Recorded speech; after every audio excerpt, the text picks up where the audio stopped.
ಅಷ್ಟೇ ಡ್ರೈವರ್ಗಳು ನೇಣು ಹಾಕೊಬೇಕು ಸರ್. ಕರೆಂಟು, ಗ್ಯಾಸು ಈ ಸವಲತ್ತು ಕೊಡಿ ಸಾಕು ಜನರಿಗೆ. 105, 110 ರೂಪಾಯಿ ಗ್ಯಾಸ್ ರೇಟು. ನಾವು ಹೈಕೋರ್ಟ್ ಹೇಳ್ತಾ ಇದೆ ಅಂತೆಲ್ಲ 2,000 ರೂಪಾಯಿ ಒಂದೊಂದು ರೂಪಾಯಿಗೂ ರೋಡಲ್ಲಿ ಸಾಯ್ತಾ ಇರೋರು ನಾವು. ರೆಡ್ಡಿಯರ್ ಹೇಳುದು ಹಾಳು ಮಾಡ್ಕೋಬೇಡಿ. ನಿಮ್ಮ ಮರ್ಯಾದೆನ ನೀವೇ ಹರಾಜು ಹಾಕತಾ ಇದ್ದೀರಾ. ನೀವು ಮನುಷ್ಯರು ಅಲ್ವಾ? ನಾವು ಮಾತ್ರ ಮನುಷ್ಯರ ಇನ್ಸ್ಟಿಟ್ಯೂಟ್ಗಳು ಅಂತ ಅನ್ಸ್ಕೊಂಡಿದ್ರಲ್ಲ, ಈಚೆ ಬರ್ರಿ ಸರ್. ಇವಾಗ ಟೈಮು ರಾತ್ರಿ 1 ಗಂಟೆ 1:15 ಆಗಿದೆ. ಇಷ್ಟೊತ್ತಲ್ಲೂ ನೀವು ಇಷ್ಟು ಲೈನ್ ಗಂಟಲೆ ಆಟೋನ ಹಚ್ಕೊಂಡು ಕಾಯ್ತಾ ಇದ್ದೀರಾ. ಇದಕ್ಕೇನು ಸರ್ ಸಮಸ್ಯೆ? ಸರ್ ಸಾಯಂಕಾಲ 5:15 ಬಂದಿರೋದು ನಾವು. ರಾಜ್ಕುಮಾರ್ ಸಮಾಧಿ ಕುಳಿನಗರ ಬ್ರಿಡ್ಜು ಅಲ್ಲಿಂದ ಗಾಡಿ ತೊಳ್ಕೊಂಬರ್ತಾಯಿದ್ದೀವಿ. ಗಾಡಿಗಳು ಹಾಕಿ ಕಳಿಸ್ತವ್ರೆ. ನಮಗೆ ಗ್ಯಾಸ್ ಸಿಕ್ಕಿಲ್ಲ ಸರ್. ನಮ್ಮದು ಅಪ್ಪು ಸಮಾಧಿ ಈ ಥರ ಐತೆ. ಗಾಡಿಗಳು ಗ್ಯಾಸ್ ಆಗ್ತಾಯಿಲ್ಲ ಸರ್ ನಮ್ಮದು. ಅದೇ ಏನು ಸಮಸ್ಯೆ ಸರ್? ಬೇರೆ ಗಾಡಿಗೆ ಆಗ್ತಾ ಇದ್ದೀರಾ? ಯಾರ ಗಾಡಿಗೂ ಆಗ್ತಾಯಿಲ್ಲ ಸರ್. ಯಾರ ಗಾಡಿಗೂ ಆಗ್ತಾಯಿಲ್ಲ. ಏನೋ ಒಂದು 10 ರೂಪಾಯಿ ಎಕ್ಸ್ಟ್ರಾ ತೊಗೊಳ್ರಿ ಅಂತ ಇದ್ದೀವಿ, ಅವರು ಆಗ್ತಾಯಿಲ್ಲ. ನಮ್ಮದು ಡ್ರೈವರ್ಗಳಂತೂ ತುಂಬ ಸಮಸ್ಯೆ ಆಗ್ಬಿಟ್ಟಿದೆ ಸರ್. ನಾವು ಹೆಂಡತಿ ಮಕ್ಕಳೆಲ್ಲ ಉಪವಾಸ ಅವರೇ ಸರ್. ಸರ್ಕಾರ ಏನು ಪ್ರಯೋಜನ ಕೊಡುತ್ತೆ ಸರ್? ಸರ್ ಇವಾಗ ಕಿಲೋಮೀಟರ್ ಲಕ್ಷ ಆಟೋ ಬೆಂಗಳೂರಲ್ಲೆಲ್ಲ ಖಾಲಿ ನಿಂತಿದ್ದಾವೆ. ನಿಮ್ಮಷ್ಟೆಲ್ಲ ಪ್ರತಿಯೊಂದು ಏರಿಯಾದಲ್ಲೂ ಇದೆ. ಇದೇ ಥರ ಆದರೆ ಮುಂದೆ ಹೆಂಗೆ ಜೀವನ ಸರ್? ಅಷ್ಟೇ ಡ್ರೈವರ್ಗಳು ನೇಣು ಹಾಕೊಬೇಕು ಸರ್. ಡ್ರೈವರ್ಗಳು ನೇಣು ಹಾಕೊಬೇಕು. ಆದರೆ ನೀವು ಇದಕ್ಕೇನಾದ್ರು ಹೋರಾಟ ಮಾಡ್ಬೋದಲ್ಲ ಎಲ್ಲ ಡ್ರೈವರ್ಗಳು? ಎಲ್ಲ ಹೋರಾಟ ಬೇಕು ಅಂತಂದರೆ ಎಲ್ಲರೂ ಒಗ್ಗಟ್ಟು ಇರಬೇಕಲ್ಲ ಸರ್. ಎಲ್ಲರೂ ಒಗ್ಗಟ್ಟು ಬರಬೇಕಲ್ಲ. ಅಲ್ಲಲ್ಲ, ಎಲ್ಲರೂ ಒಗ್ಗಟ್ಟು ಬರಬೇಕಲ್ಲ. ಎಲ್ಲರೂ ಒಗ್ಗಟ್ಟು ಬರಬೇಕಲ್ಲ. ಎಲ್ಲರೂ ಕೈ ಜೋಡಿಸ್ಬೇಕಲ್ಲ ಸರ್. ಒಂದು ಕೈಯಿಂದ ಚಪ್ಪ ಹೊಡಕ್ ಸಾಧ್ಯನೇ ಇಲ್ಲ.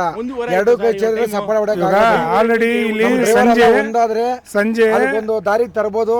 ಕಾನೂನಿಗೆ ಒಂದು ಸೂಚನೆ ಕೊಡ್ಬೋದು. ಸೂಚನೆ ಈ ತರ ಕಷ್ಟ ಐತೆ ಅಂತ ಒಬ್ಬೊಬ್ಬರಿಂದ ಏನು ಮಾಡಕ್ ಸಾಧ್ಯ ಇಲ್ಲ. ಇದನ್ನ ಒಬ್ಬರ ಕೈಯಿಂದ ನಮ್ಮ ಆಟೋ ಡ್ರೈವರ್ಗಳು ಇದು ಮಾಡ್ತೀವಿ ಅದು ಮಾಡ್ತೀವಿ ಅಂಬುದು ಇಲ್ಲ ಸರ್.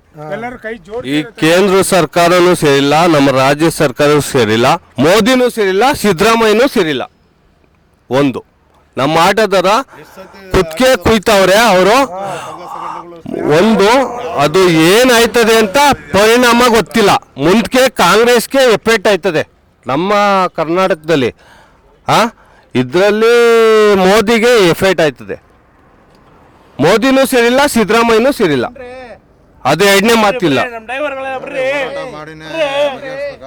ನಾವು ಏನು ಅಂದ್ರೆ ಆಟೋದವ್ರನ್ನ ಹೊಟ್ಟೆ ಮೇಲೆ ಹೊಡಿತಾವ್ರಲ್ಲ, ಅವರು ಅಂತೂ ಉದ್ಧಾರ ಅಂತೂ ಆಗಲ್ಲ. ಅದು ಎರಡನೇ ಮಾತಿಲ್ಲ. ಎಷ್ಟು ಜನ ಡ್ರೈವರ್ಗಳು ನಿದ್ದೆ ಕಿಟ್ಕೊಂಡವ್ರು ಆಗಲ್ಲ. ಎಷ್ಟೊಂದು ಜನ ಡ್ರೈವರ್ಗಳು ನಿದ್ದೆ ಕಿಟ್ಕೊಂಡವ್ರು. ಸಮಯ ಇವಾಗ ನಮ್ಮ ಯೂನಿಯನ್, ಆಟೋ ಯೂನಿಯನ್ಗಳೆಲ್ಲ ಎಲ್ಲೋಗಿದ್ದಾರೆ ಸಮಯ, ಎಲ್ಲೋಗಿದ್ದಾರೆ. ದಯವಿಟ್ಟು ಇಲ್ಲಿ ಬರ್ತೀರಾ? ನಮ್ಮ ಕ್ಷೇಮಗಳನ್ನ, ನಮ್ಮ ಕಷ್ಟಗಳನ್ನ ಯಾರು ಅನುಸರಣೆ ಮಾಡ್ತಾ ಇದ್ದಾರೆ ತೋರಿಸಿ ನೋಡೋಣ. ಒಬ್ಬ ಡ್ರೈವರ್ಗೆ ಏನಾದರೂ ಅನುಕೂಲ ಮಾಡಿಕೊಟ್ಟಿದ್ದೀರಾ? ಬರ್ರಿ ಇಲ್ಲಿ ಈಚೆ. ಚೀಫ್ ಮಿನಿಸ್ಟರ್ಗಳು ಅಂತ ಅನ್ಸ್ಕೊಂಡಿದ್ದೀರಲ್ಲ, ಈಚೆ ಬರ್ರಿ. ನಮ್ಮ ಕಷ್ಟಗಳು ನೀವು ನಮ್ಮಂಗೆ ಗಾಡಿಗಳಲ್ಲಿ ಓಡಾಡ್ರಿ ನೋಡೋಣ. ನಿಮ್ಗೆ ತಾಕತ್ತಿದ್ರೆ ರೋಡಿಗೆ ಬರ್ರಿ ನೋಡೋಣ. ಟಾಟಾ AC ಓಡಾಡೋದು, ಇಲ್ಲಿ ಬಂದು ಓಡಾಡ್ರಿ ನೋಡೋಣ. ಹಳ್ಳ ಗುಂಡಿಗಳು ನಿಮ್ಮ ಯೋಗ್ಯತೆಗಳಿಗೆ ಒಂದು ಗುಂಡಿ ಮುಚ್ಚಾಕಿ ಯೋಗ್ಯತೆ ಇಲ್ಲ, ಒಂದು ಗ್ಯಾಸ್ ಕೊಡೋದಕ್ಕೆ ಯೋಗ್ಯತೆ ಇಲ್ಲ. ಕೇಂದ್ರ ಸರ್ಕಾರದವರು ಏನೋ ಅಬಕಾರಿ ಶುಲ್ಕ ಕಮ್ಮಿ ಮಾಡಿದ್ದಾರೆ. ನೀವೇನ್ರಿ ಮಾಡಿದ್ದಾರೆ ರಾಜ್ಯ ಸರ್ಕಾರದವರು? ಗ್ಯಾಸು ಬತ್ತೈತೆ ಅಂತ ಅಂತಾರೆ ಮೋದಿ ಅವರು. ಎಲ್ಲಿ ಗ್ಯಾಸ್ ಬಂದೈತೆ? ಎಲ್ಲಿ ಬತ್ತೈತೆ? ಮನೆ ಗ್ಯಾಸು 1 ತಿಂಗಳಾದ್ರೂ 2 ತಿಂಗಳಾದ್ರೂ ಗ್ಯಾಸ್ ಬತ್ತಲ್ಲ. ಮೋದಿ ಹೆಂಗ್ ಹೇಳ್ತಾರೆ? ಆಟೋ ಗ್ಯಾಸ್ ಇಲ್ಲ, ಗ್ಯಾಸ್ ಬರ್ತದೆ. ಇಲ್ಲಿ ಸಿದ್ದರಾಮಯ್ಯ ತಿಂತವ್ರು ಇಲ್ಲ ಮೋದಿ ತಿಂತವ್ನೋ ಗೊತ್ತಿಲ್ಲ. ಅವರು ಅವ್ರು ತಿಂತವ್ರೆ. ನಮ್ಮ ಹೊಟ್ಟೆ ಮೇಲೆ ಹೊಡಿತಾವ್ರೆ. ರೋಡ್ಗೆ ಗಾಡಿ ಹಾಕ್ಬಿಟ್ಟು ನಿಂತ್ಕೊಂಡಿದ್ವಿ. ಇವತ್ತೇನ್ ಕತೆ ಆಗತ್ತೋ? ಅಲ್ಲ, ರೋಡ್ಗೆ ಗಾಡಿ ಹಾಕ್ಬಿಟ್ಟು ಅಡ್ಡ ನಿಲ್ಸ್ಬಿಟ್ಟಿದ್ರೆ ಇವತ್ತು 5,000 ಗಾಡಿ ನಿಂತವೆ. 5,000 ಗಾಡಿ ನಿಲ್ಸಿದ್ರೆ ಬಸ್ ಓಡಾಡಂಗಿತ್ತಿಲ್ಲ, ಕಾರ್ ಓಡಾಡಂಗಿತ್ತಿಲ್ಲ. ನಾವು ಸರ್ ಸಾಯಂಕಾಲ ನಾವು 4 ಗಂಟೆಗೆ ಬಂದಿರೋದು. 4:15 ಆಗಿತ್ತು. ಇವಾಗ ರೈಟ್ 1:30-2 ಗಂಟೆ ರಾತ್ರಿ ಆದ್ರೂ ನಮಗೆ ಗ್ಯಾಸ್ ಸಿಗ್ಲಿಲ್ಲ, ಒಟ್ಟಿಗೆ ಊಟನೂ ಇಲ್ಲ. ನಾನು ಒಬ್ಬನೇ ಅಂತಲ್ಲ, ಸಾವಿರಾರು ಜನ ಡ್ರೈವರ್ ಇದ್ದಾರೆ, ಸಾವಿರಾರು ಜನ ಹೆಂಡತಿ ಮಕ್ಕಳು ಬಿಟ್ಟು ರೋಡ್ ಮೇಲೆ ಇವತ್ತು ಜೀವನ ಮಾಡೋ ಪರಿಸ್ಥಿತಿ ನಮಗೆ ಬಂದಿದೆ. ಇದಕ್ಕೆಲ್ಲ ನೇರವಾಗಿ ಸರ್ಕಾರನೇ ಉತ್ತರ ಕೊಡ್ಬೇಕು ಸರ್. ಇದಕ್ಕೆ ನಾವು ಡ್ರೈವರ್ಲಿ ಯಾರು ಮಾಡಿರೋದಂತಾರಲ್ಲ, ಸರ್ಕಾರದವ್ರು ಮಾಡಿರೋದು ಇವೆಲ್ಲ ಸಾಮಾನ್ಯ. ಎಲ್ಲರೂ ಸರ್ಕಾರದಿಂದ ಎಲ್ರಿಗೂ ತೊಂದರೆ ಆಗಿದೆ, ಸರಿನಾ? 4 ಗಂಟೆ ಸಾಯಂಕಾಲ 4 ಗಂಟೆಯಿಂದ ಈಗ ನೈಟು 12:30 1 ಗಂಟೆ ರಾತ್ರಿ ಆದ್ರೂ ಯಾವುದೇ ಕಾರಣಕ್ಕೂ ನಮ್ಗೆ ಗ್ಯಾಸ್ ಸಿಕ್ಕಲಿಲ್ಲ. ನೋಡಿ ಇಷ್ಟೊಂದು ಜನ ಡ್ರೈವರ್ಸ್ ಇದ್ದಾರೆ, ಎಲ್ಲರಿಗೂ ನನಗೆ ಒಬ್ಬನಿಗೆ ಅಂತಲ್ಲ, ಸಾರ್ವಜನಿಕರಿಗೆ ಎಲ್ರಿಗೂ, ಆಟೋ ಡ್ರೈವರ್ಸ್ ಎಲ್ರಿಗೂ ತೊಂದರೆ ಆಗಿದೆ. 2.5 ಕಿಲೋಮೀಟರ್ ಗಾಡಿ ನಿಂತಿದ್ದಾವೆ, 2.5-3 ಕಿಲೋಮೀಟರ್. ಪುನೀತ್ ರಾಜ್ಕುಮಾರ್ ಸಮಾಧಿ ತನಕನೂ ಜಾಮ್ ಆಗಿದೆ. ಊಟ ಇಲ್ಲ. ಇದು 1:30-2 ಗಂಟೆ ರಾತ್ರಿ ಆದ್ರೂ ಇದುವರೆಗೂ ನಾವು ಊಟ ಮಾಡಿಲ್ಲ ಇನ್ನೂ. ಹಂಗೆ ಇದೀವಿ. ಯಾವ ಯೂನಿಯನ್ ಆಗಲಿ, ಯಾವ ಸಂಘಟನೆ ಆಗಲಿ ಯಾರು ನಮಗೆ ಬೆಂಬಲ ಕೊಡ್ತಾ ಇಲ್ಲ, ಎಲ್ಲರೂ ಅವ್ರು ನಿರ್ಲಕ್ಷ್ಯ ಮಾಡ್ತಾರೆ. ಇದರಿಂದ ನೇರವಾದ ಉತ್ತರ ಅವರೇ ಕೊಡ್ಬೇಕು ಸರ್. ನಮಗೆ ನಾವೇನು ಮಾಡೋಕ್ಕಾಯ್ತಲ್ಲ, ನಮ್ಮ ಪರಿಸ್ಥಿತಿ ಬೀದಿಗೆ ಬಂದ್ಬಿಟ್ಟಿದೆ ಇವತ್ತು. ಬೀದಿಲೇ ಇದೀವಿ ಆಲ್ರೆಡಿ. ನೋಡಿ ಇಷ್ಟೊತ್ತು ರಾತ್ರಿ ಆದ್ರೂ ನಾವು ಆಲ್ಮೋಸ್ಟ್ ಬೀದಿಲೇ ಇದೀವಿ. ಲೈವ್ ಅಲ್ಲೇ ವಿಡಿಯೋ ಮಾಡ್ತಾ ಇರೋದು, ಬೀದಿಲೇ ಇದೀವಿ. 4 ಗಂಟೆಯಿಂದನೂ ಇಲ್ಲೇ ಇದೀವಿ ಬೀದಿಲೇ. ಇದಕ್ಕೆಲ್ಲ ಏನ್ ಮಾಡ್ಬೇಕು ಹೇಳಿ, ನೇರವಾದ ನೀವೇ ಕೊಡ್ಬೇಕು ಸರ್. ಜಗದೀಶ್ ಅವರೇ, ನೀವು ಅವತ್ತು ಒಂದು ಯೂಟ್ಯೂಬ್ ಅಲ್ಲಿ ಕೇಳಿದ್ರೆ ಆಟೋ ಚಾಲಕರಿಂದ ಎಲ್ಲ ಸಾರ್ವಜನಿಕರ ಹತ್ರ ಲೂಟಿ ಹೊಡಿತಾವ್ರ ಅಂತ. ಇವತ್ತು ಯಾರು ಲೂಟಿ ಹೊಡಿತಾ ಇರೋದು? ಇಲ್ಲಿ ಬಂದು ನೋಡ್ತಾ ಇದಾರ ಸಾರ್ವಜನಿಕರು, ನಮ್ಮ ಚಾಲಕರದು ಪರಿಸ್ಥಿತಿ ಏನಾಗಿದೆ ಅಂತ. ಸಿದ್ದರಾಮಯ್ಯ ಅವರೇ, ಏನಾಗ್ತಾ ಇದೆ ನಮ್ಮ ಆಟೋ ಚಾಲಕರು? ತಿರುಗಿ ಬೀಳಿದ್ರೆ ಏನಾಗುತ್ತೆ ನೋಡ್ತಾ ಇರಿ. ಇನ್ನೂ ಐತೆ ನಿಮ್ಗೆ. ಈ ರಾಜ್ಯ ಸರ್ಕಾರ ಉಳಿಬೇಕಂದ್ರೆ ನೀವು ನಮ್ಮನ್ನ ಏನಾದ್ರೂ ಒಂದು ಗತಿ ಕಾಣಿಸಿ, ಇಲ್ಲಾಂದ್ರೆ ನೀವು ಕುರ್ಜಿ ಬಿಟ್ಟು ತೊಲಗಿ ಫಸ್ಟ್ ನಮ್ಗೆ. ನಮಸ್ಕಾರ. ನೋಡಿ, ನಮ್ಮ ಈ ಆಟೋ ಚಾಲಕರ ಪರಿಸ್ಥಿತಿ ಯಾವ ಥರ ಆಗಿದೆ ಅಂದರೆ, ಡೈಲಿ ಗ್ಯಾಸ್ ಇಲ್ದಲೆ 2 ಕಿಲೋಮೀಟ್ರು, 3 ಕಿಲೋಮೀಟ್ರು, 4 ಕಿಲೋಮೀಟ್ರು, 5 ಕಿಲೋಮೀಟ್ರ್ ತನಕ ನಿಂತರೂ ಗ್ಯಾಸ್ ಸಿಗ್ತಾ ಇಲ್ಲ. ಅದರಲ್ಲೂ 100, 105, 110 ರೂಪಾಯಿ ಗ್ಯಾಸ್ ರೇಟು. ಆ ಥರ ಗ್ಯಾಸ್ ರೇಟು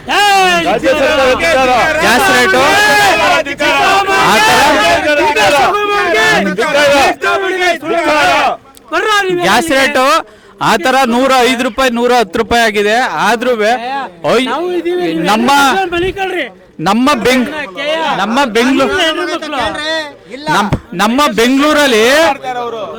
ಬೆಂಗಳೂರಲ್ಲಿ 50-60 ಗ್ಯಾಸ್ ಬಂಕು, 100-150 ಗ್ಯಾಸ್ ಬಂಕ್ ಇದ್ರು ಮಿನಿಮಮ್ 5-10 ಗ್ಯಾಸ್ ಬಂಕ್ ಅಲ್ಲಿ ಮಾತ್ರ 5 ಗ್ಯಾಸ್ ಬಂಕ್ ಅಲ್ಲಿ ಮಾತ್ರ ಸಿಗ್ತಾ ಇರೋದು.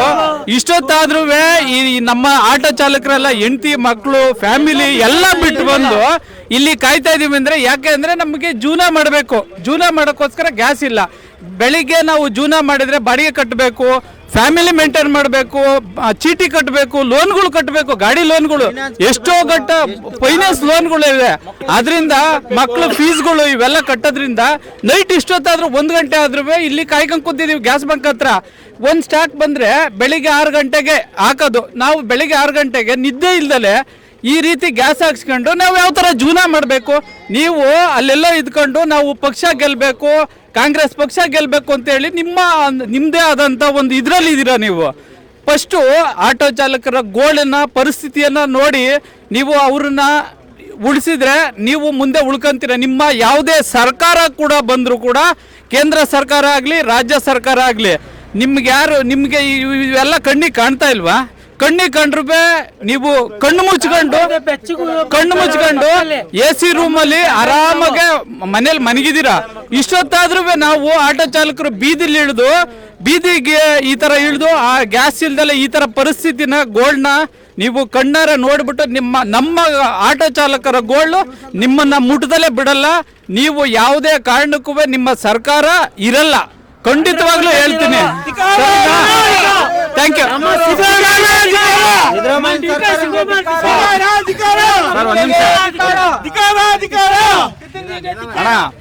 ಇವತ್ತು 64-65 ರೂಪಾಯಿ ಇದ್ದಿದ್ದು ಗ್ಯಾಸ್ ಇವತ್ತು 100-105 ರೂಪಾಯಿನವರೆಗೂ ಮಾಡ್ತಾ ಇದ್ದಾರೆ.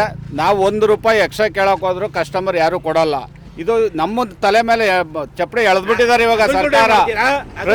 ನಾವೇನಾರ ಮಾತಾಡಕ್ ಹೋದ್ರೆ ನೀವು ಹಗಲ್ ದರೋಡೆ ಮಾಡ್ತೀರಾ, ಮತ್ತೊಂದು ಮಗದೋದು ಅಂತ ಎಲ್ಲರಿಗೂ ಹೇಳ್ತಾರೆ. ಇವಾಗ ಒಂದು ಅಕ್ಕಿ ಬೇಳೆ ಎಣ್ಣೆ ಜಾಸ್ತಿ ಆಯ್ತು ಅಂದ್ರೆ ಸುಮ್ಮನೆ ಕೊಟ್ಬಿಟ್ಟು ತಗೊಂಡೋಗ್ತಾರೆ. ಆಟೋದಲ್ಲಿ ಮಾತ್ರ 1 ರೂಪಾಯಿ ಜಾಸ್ತಿ ಆದ್ರೂ ಕೂಡ ಯಾರು ಕೊಡ್ತಾ ಇಲ್ಲ ಕಸ್ಟಮರ್ಗಳು. ಇದರಿಂದ 10 ರೂಪಾಯಿ ಎಕ್ಸ್ಟ್ರಾ ಬೇಡ, ಅಟ್ಲೀಸ್ಟ್ ಇವಾಗಿರೋ 18 ರೂಪಾಯಿನೂ ಕೂಡ ಕರೆಕ್ಟಾಗಿ ಆನ್ಲೈನ್ ಇದ್ರು ಯಾರು ಕೊಡ್ತಾ ಇಲ್ಲ. ಇದು ರಾತ್ರಿ 2 ಗಂಟೆ ಆಗಿದೆ, ಇವಾಗಲೂ ಕೂಡ ನಾವು ಕಾಯ್ಕೊಂಡು ನಿಂತಿದ್ವಿ ಅಂದ್ರೆ ಯಾತಕ್ಕೋಸ್ಕರ ಕಾಯ್ತಾ ಇದೀವಿ? ನಮ್ಮ ಜೀವನದ ಬಗ್ಗೆ ಆಟ ಆಡ್ತಾ ಇದ್ದಾರೆ ರಾಜ್ಯ ಸರ್ಕಾರ ಆಗಿರ್ಬೋದು, ಕೇಂದ್ರ ಸರ್ಕಾರ ಆಗ್ಬೋದು. ಇವರು ಬರ್ತಾ ಇದೆ 2 ಲೋಡ್ ಬಂದಿದೆ, 3 ಲೋಡ್ ಬರ್ತಾ ಇದೆ ಅಂತ ಹೇಳ್ತಾ ಇದ್ದಾರೆ ಅಷ್ಟೇ. ಹಡಗ್ನಲ್ಲಿ ಬರ್ತಾ ಇದೆ ಅಂತ ಹೇಳ್ತಾರೆ, ಬಂದಿದ್ದು ಎಲ್ಲಿ ಹೋಗ್ತಾ ಇದೆ, ಯಾರಿಗೂ ಹೋಗ್ತಾ ಇದೆ ಅದು ಎಲ್ಲಿ? ಇವ್ರು ಖಂಡಿತ ಇದು ನಾವು ಎಲ್ಲರೂ ಮಾತಾಡ್ತಾ ಇರೋದು ಇವತ್ತಿನ ದಿನ ಎಲ್ಲರಿಗೂ ಗೊತ್ತಾಗ್ತಾ ಇರೋದು ಏನು ಅಂದ್ರೆ, ಒಂದ್ ನಿಮಿಷ ಸರ್, ಎಲ್ಲರಿಗೂ ಗೊತ್ತಾಗ್ತಾ ಇರೋದು ಏನು ಅಂದ್ರೆ ಇವರು ಬೇಕಂತಲೇ ಮಾಡ್ತಾ ಇದ್ದಾರೆ ರಾಜ್ಯ ಸರ್ಕಾರ. ಯಾಕೆಂದ್ರೆ ಇವತ್ತು ಒಂದು ಆಟೋ 15 ವರ್ಷ ಆಯ್ತು ಅಂದ್ರೆ ಆ ಆಟೋನ ತಗೊಂಡೋಗಿ ನಾವು ಪಾಸಿಂಗ್ ಮಾಡಿಸ್ಬೇಕು ಅಂದ್ರೆ 15,000 ರೂಪಾಯಿ ಎಕ್ಸ್ಟ್ರಾ ಮಾಡಿದ್ದಾರೆ. ಇಂಜಿನ್ ಯಾವುದೋ ಸಿಲಿಂಡರ್ ಚೇಂಜ್ ಮಾಡಬೇಕು, ಮತ್ತೊಂದು ಮಾಡಬೇಕು ಅಂದ್ರೆ ಒಂದು ಗಾಡಿ ನಾವು ರೆಡಿ ಮಾಡ್ಕೋಬೇಕು ಅಂದ್ರೆ ಇವತ್ತು 15 ವರ್ಷ ಆಗಿರೋದನ್ನ 35,000 40,000 ರೂಪಾಯಿ ದುಡ್ಡು ಇಡಬೇಕು. ಅವ್ರು ಏನಕ್ಕೋಸ್ಕರ ಇವೆಲ್ಲ ಪ್ಲಾನ್ ಮಾಡ್ತಾ ಇದ್ದಾರೆ, ಗ್ಯಾಸ್ ಬರ್ದಲ್ಲೇ ಮಾಡ್ತಾ ಇದ್ದಾರೆ ಅಂದ್ರೆ ಇದಕ್ಕೆ ಉದಾಹರಣೆ ಬಂದು ಬೇರೆ ಹೊಸ ಗಾಡಿಗಳು ತಗೊಳ್ಳಿ, ಇವ್ರಿಗೆ ಬಿಸ್ನೆಸ್ ಆಗಲಿ ಅನ್ನೋ ಒಂದು ಉದ್ದೇಶಕ್ಕೋಸ್ಕರ ಮಾಡ್ತಾ ಇದ್ದಾರೆ ಅಂತ ರಾಜ್ಯ ಸರ್ಕಾರಕ್ಕೆ ಧಿಕ್ಕಾರ ಹೇಳ್ತಾ ಇದ್ದೀವಿ. ಪ್ರತಿಯೊಬ್ಬ ಆಟೋ ಡ್ರೈವರ್ಗೂ ಕೂಡ 1,000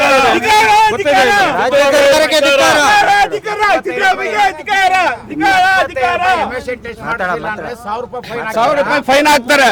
ಇವತ್ತು ನಾವು ಬೆಳಗೂ ಇಲ್ಲಿ ನಿಂತಿದ್ವಿ, ಯಾರೇ ಕೊಡ್ತಾರೆ? ನಮ್ಮ ಹೆಂಡತಿ ಮಕ್ಕಳು ಯಾರೇ ಕೊಡ್ತಾರೆ?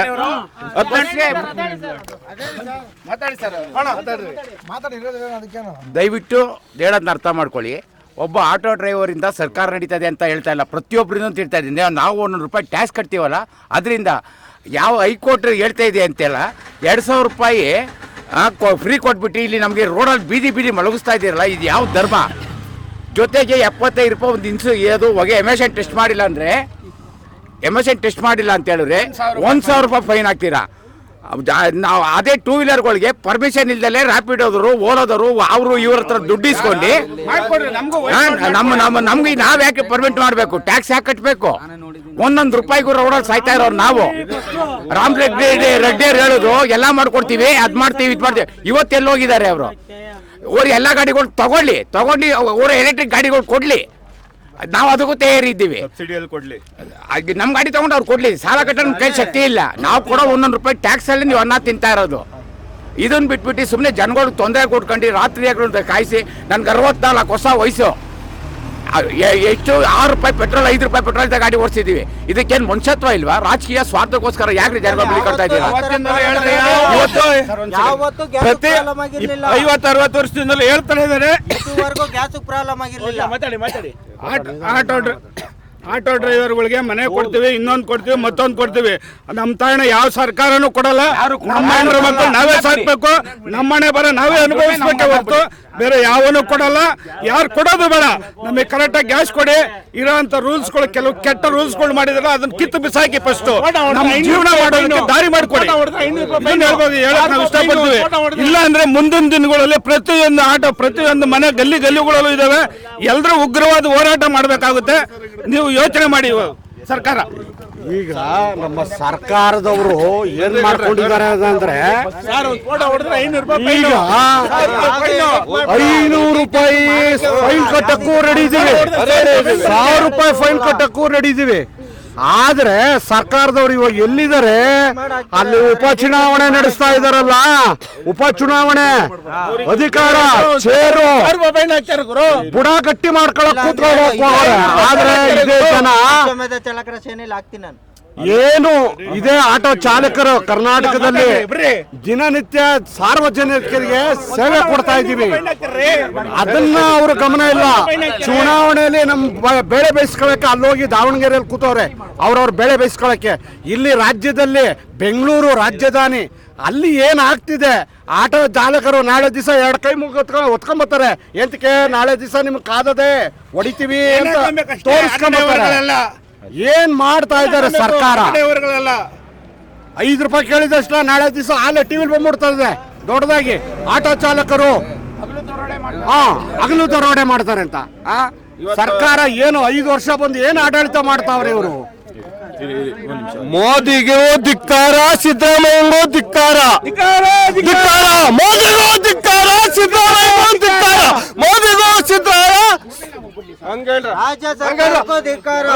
ಕೇಂದ್ರ ಸರ್ಕಾರಕ್ಕೂ ಧಿಕ್ಕಾರ.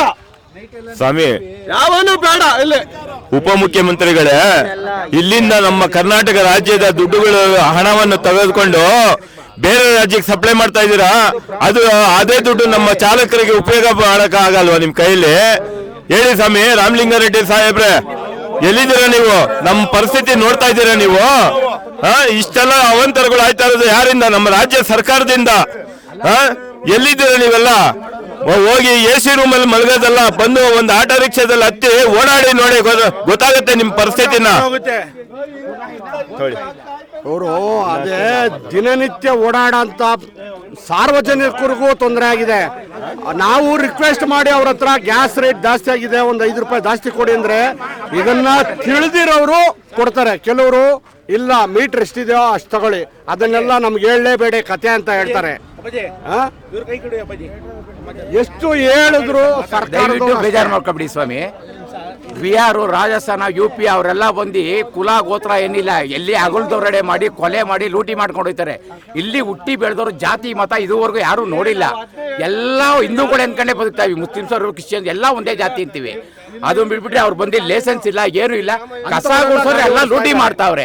ಇದು ನಿಮ್ಗೆ RTO ಕಣ್ಗಾಗ್ಲಿ ನಿಮ್ಗಾಗ್ಲಿ ಕಣ್ಕಾಣಲ್ವಾ? ಎಲ್ಲ ಚೆನ್ನಾಗಿರೋರ್ಗೆ ಇಟ್ಕೊಂಡು ಬೆಳಿಗ್ಗೆ ಎದ್ದು ಎಲ್ಲ ಬಂದು ಮಾತಾಡ್ತಾರೆ. ಇಲ್ಲಿ ಜಾತಿ ಭಾಷೆ ಬಗ್ಗೆ ನಾನು ಮಾತಾಡ್ತಾ ಇಲ್ಲ. ಇಲ್ಲಿ ಹುಟ್ಟಿ ಬೆಳೆದವ್ರು ಎಲ್ಲರೂ ಒಂದೇ. ಯಾರಿಗೂ ಅನ್ನ ಕೊಡ್ತಾ ಇಲ್ವಲ್ಲ ನೀವು? ಅವ್ರಿಗೆಲ್ಲ ಒಂದು, ನಮ್ಗೆಲ್ಲ ಒಂದೇನ? ಯಾವ ಉದ್ಧಾರ ಮಾಡ್ತಾ ಇದ್ದೀರಾ? ಅದ್ರ ಬದಲು ಎಲ್ಲ ಆಟೋ ಡ್ರೈವರ್ಗೆ ನಿಮ್ ಕೈಯಾರ ತುತ್ತು ವಿಷ ಕೊಟ್ಬಿಡಿ, ನೇರವಾಗಿ ಸಾಯ್ತೀವಿ, ಅದಕ್ಕೇನು ತೊಂದರೆ ಇಲ್ಲ. ವಲಸೆ ಬಂದವರಿಗೆ ಮನೆ ಕೂಡ ಉಚಿತವಾಗಿ ಕೊಡ್ತಾ ಇದ್ದಾರೆ. ಅದೇ ಇಲ್ಲಿರೋರು ಕೊಡಕ್ಕಾಗಲ್ವಾ? ಇಲ್ಲಿ ಹುಟ್ಟಿ ಇಲ್ಲಿ ಬೆಳೆದಿರೋರಿಗೆ ಆ ಒಂದು ಸವಲತ್ತು ಸೌಕರ್ಯ ಇಲ್ಲ. ಹೊರಗಡೆಯಿಂದ ಬಂದಿರೋರಿಗೆ, ವಲಸೆ ಬಂದಿರೋರಿಗೆ ಅದು ಏನೋ ತಿಂಗಳಿಗೆ 25,000 ರೂಪಾಯಿ ಬೇರೆ ಅವ್ರಿಗೆ ದುಡ್ಡು. ಅದೇ ಈ ಆಟೋ ಚಾಲಕರಿಗೆ ಕೊಟ್ಟರಾಗಲ್ವಾ ಅವರ ಜೀವನ? ಅದೇ ಹೊರಗಡೆಯಿಂದ ಬಂದಿರೋರಿಗೆ ಯಾವುದೇ ಕಾಲೇಜಲ್ಲೇ ಆಗಲಿ ಎಲ್ಲೇ ಆಗಲಿ ಅವ್ರಿಗೆ ಸೀಟ್ಗಳು ಕೊಡ್ತಾರೆ. ಅದೇ ಇಲ್ಲಿರೋರಿಗೆ ದುಡ್ಡು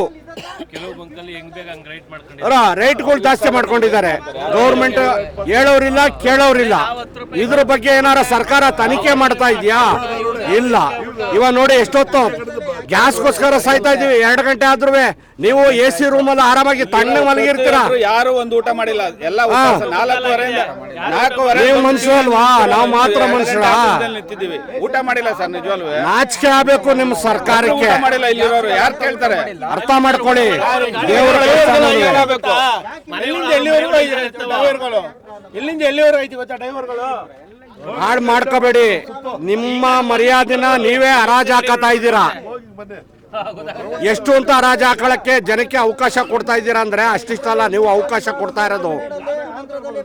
ಇನ್ ಮುಂದಕ್ಕಾದ್ರೂ ಜನಾರ್ದನ ಸೇವೆ ಅಂತಾರಲ್ಲ, ಆ ಒಂದು ಒಳ್ಳೆ ಕೆಲಸ ಮಾಡ್ಕೊಂಡು ಹೋಗಿ. ಇನ್ನಾದ್ರೂ ಒಂದು ಒಳ್ಳೆ ಹೆಸರು ಗಳಿಕೆ ಮಾಡಿ. ನಾವು ಆ ಪಕ್ಷ ಈ ಪಕ್ಷ ಅಂತ ಯಾವ ಪಕ್ಷದ ಬಗ್ಗೆನೂ ನಾವು ಹೇಳ್ತಾ ಇಲ್ಲ. ಯಾವ ಪಕ್ಷ ರೂಲಿಂಗ್ ಅಲ್ಲಿ ಇದೆ ಅವರು ಜನರಿಗೆ ಸವಲತ್ತು. ನಾವು ಕೇಳ್ತಾ ಇರೋದೇನು? ರೋಡು, ನೀರು, ಕರೆಂಟು, ಗ್ಯಾಸು, ಈ ಸವಲತ್ತು ಕೊಡಿ ಸಾಕು, ಜನರಿಗೆ ನೆಮ್ಮದಿಯಾಗಿರ್ತಾರೆ. ಅದು ಬಿಟ್ಬಿಟ್ಟು ನೀವು ಎಲ್ಲೆಲ್ಲೋ ಹೋಗಿ ಎಲ್ಲೆಲ್ಗೋ ಇದು ಮಾಡಿ ಯಾರಿಗೋ ಉಪಯೋಗ ಮಾಡಿದ್ರಿ ಏನ್ ಪ್ರಯೋಜನ ಬಂತು?